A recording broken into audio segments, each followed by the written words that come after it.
अस्सलाम वालेकुम नाज़रीन इकराम, रोशनी लाइट चैनल की तरफ से आप सबको खुश आमदीद। मेरी आज की वीडियो सुल्तान फातेह की एपिसोड 57 का रिव्यू है और वीडियो शुरू करूंगी मैं अरतान सबान नामी अदाकार से, जो कि बिलात का किरदार प्ले कर रहा है। वो अपने चेहरे से इमोशंस का पूरा रोलर कोस्टर रिफ्लेक्ट करता है, कभी नफरत, कभी गुस्सा, कभी उलझन कि वो सुल्तान का वफादार है या गद्दार। इसके पास वो सब कुछ है जो किसी भी विलन को खौफनाक बनाता है। इससे पहले मुझे नोयान को देखकर डर लगा करता था कि पता नहीं वो क्या करने वाला है, और इसके बाद हसन सब्बा को, और अब बिलात को कि कौन जाने ये किस वक्त क्या कर दे। वैसे क्या आप लोगों को ये मालूम है कि इसी अदाकार ने सुल्तान फातेह पर एक और ड्रामा बना था जिसका नाम बिर जिहान फातेह ही था। तो उसमें अरतान साबान ने कॉन्स्टेंटिनिया के एम्परर कॉन्स्टेंटिनोस का रोल प्ले किया था, और उस सीरीज में कनान अमीरजादी ओगलो ने सुल्तान फातेह का किरदार अदा किया था। कॉन्स्टेंटिनोस के रोल में भी यह परफेक्ट था, और इस सीरीज में भी तारीख में बिलात के अंदर जो शैतानियत छुपी हुई थी वो उसे बेहतरीन तरीके से पोर्ट्रे कर रहा है।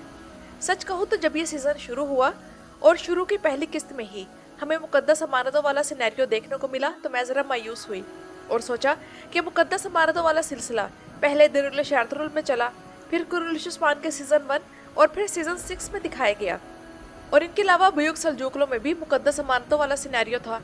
तो अभी सीरीज में राइटर्स फिर से थीम को लेकर किस्तों का पेट भरेंगे, लेकिन आफरीन है राइटर्स पर कि उन्होंने जिस फनकारी के साथ मुकद्दस अमानतों की हाइप बनाई और इस सिलसिले को लेकर चल रहे हैं वो काबिल तारीफ है। लेकिन नाज़रीन इकराम, इस मामले में मैं बहैसियत मुसलमान एक तारीखी हकीकत ये बताना चाहूँगी कि वैसे तो हम सब जानते हैं कि इस्लाम के उसूलों के मुताबिक अम्बिया कराम अलैहिमुस्सलाम की कोई तस्वीर बनाना जायज़ नहीं, लेकिन तारीख में या आसार कदीमा में भी कोई ऐसी तस्वीर मौजूद नहीं जिसके बारे में तस्दीक हो कि वो ईसा अलैहिस्सलाम की थी।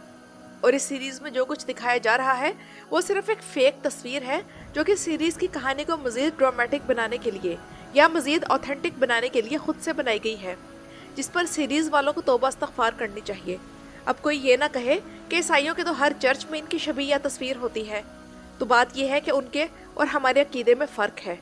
हमारा तो अपना अकीदा तमाम अंबिया कराम की नबूवत का इकरार किए बिना मुकम्मल नहीं होता, और इनमें से किसी भी नबी की गुस्ताखी करके हम इस्लाम से बाहर निकल जाते हैं।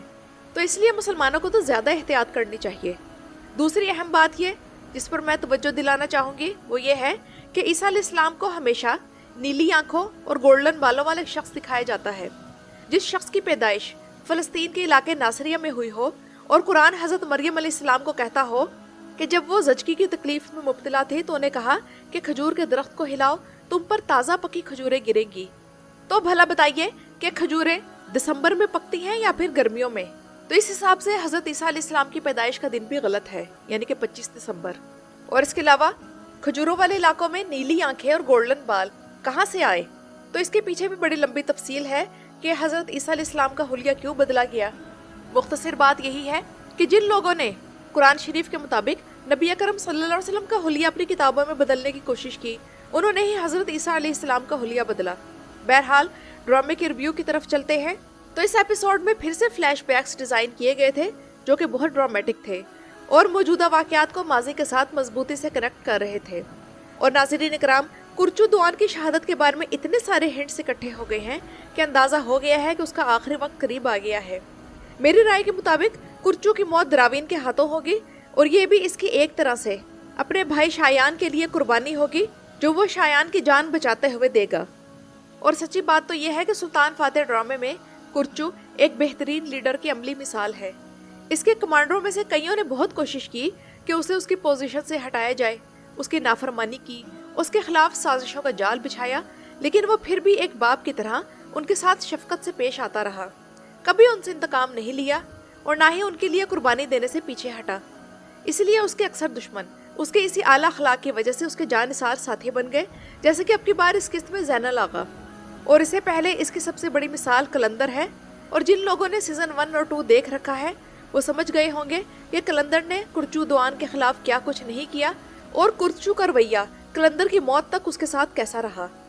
और इस सीरीज़ के सबसे लेविश सीन हमेशा वही लगते हैं जब सुल्तान फातेह एक मुकम्मल शान और शौकत के साथ अपने फौजों के साथ किसी इलाके पर हमला करने के लिए मार्च कर रहे होते हैं। और इस एपिसोड में महमूद पाशा के किरदार के हवाले से राइटर्स ने एक अहम तारीखी चीज़ का इजाफा किया जो कि महमूद पाशा की तरफ से दफ्तर खाने का क़याम था।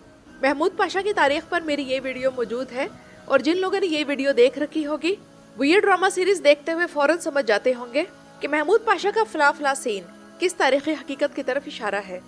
हमारे जहनों से जान डालने का क्रेज नहीं जा रहा, वरना महमूद पाशा भी बहुत जबरदस्त सदर आजम था। और महमूद पाशा एंजेलोविच पहले सदर आजम थे जो कि तुर्क नहीं थे, लेकिन उस्मानी रियासत में ताकतवर तरीन ओहदे पर पहुंचे। उनका तारा बलगराद की जंग में चमका था और जो उन्होंने दफ्तर खाना कायम किया है इसे आप इंग्लिश में सेंट्रल रजिस्ट्री सिस्टम कह सकते हैं।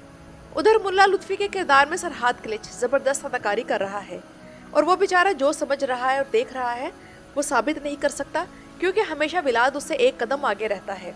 और मुल्ला लुत्फी को तो वैसे ही कोई किसी किताब में शुमार नहीं करता, तो इसीलिए उसकी बेबसी देखने वाली है।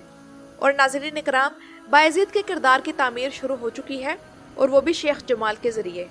बायज़ीद की रूह पर पहला वार या कचूका शेख जमाल ये कहकर लगा चुके हैं कि ये जानने की कोशिश करो कि तुम कौन हो।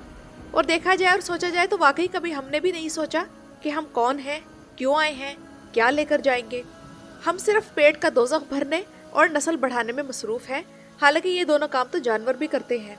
सच तो ये है कि हम अल्लाह के बंदों को अल्लाह से मिलाने का काम करने आए हैं और साथ साथ अपनी ज़ात पर भी फोकस करके अपनी कमियों और कोताहियों को दूर करके दुनिया भर में अल्लाह का निज़ाम कायम करने के लिए हैं।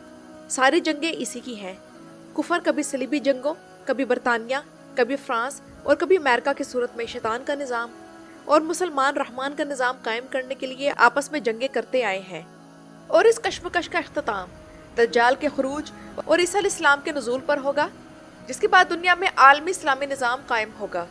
इसलिए नाज़रीन इकराम, ये निज़ामों की जंग है और मैं यही कहूँगी कि जो जमात निज़ाम की तब्दीली की बात करे और उसके लिए संजीदा कोशिशें करे, उसका साथ दे। उधर ज़ैगनोस पाशा सीज़न 3 में अपने किरदार की पीक पर है। ज़हीन, समझदार, मामला फ़हम, मोहब्बत करने वाला, पुरखुलूस, माफ़ करने वाला और आजिज़।